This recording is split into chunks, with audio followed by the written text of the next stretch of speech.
Welcome back to another episode of Blind at the Movies, the series where we spin a wheel of movies, we predict the movies completely blind, we see the movies, and we see how wrong we were. It's usually pretty wrong. Usually pretty wrong. Without further ado, let's spin the wheel. Spin it!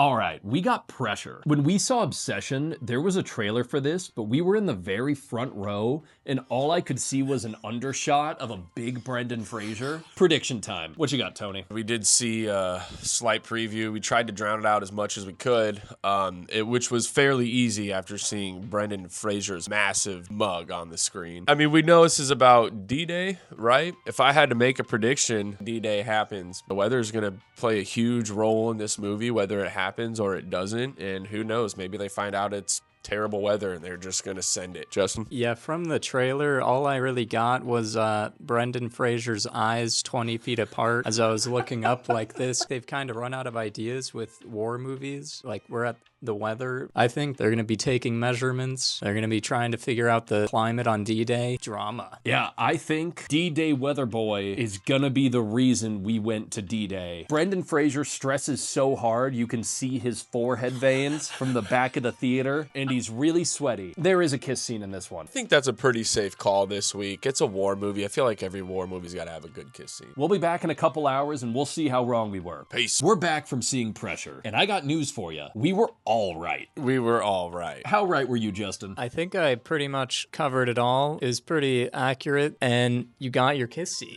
Yeah!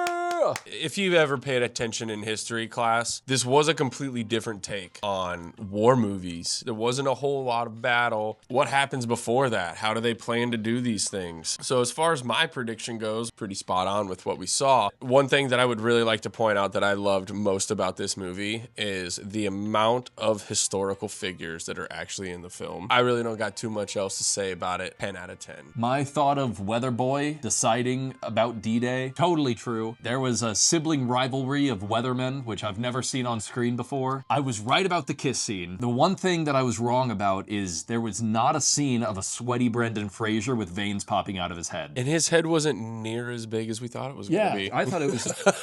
Right, he was Omaha Beach. His forehead was. That's true. That's the real D-Day. This was extremely successful. First time we've ever all been right. If you guys like this, let us know, and we'll see you next week.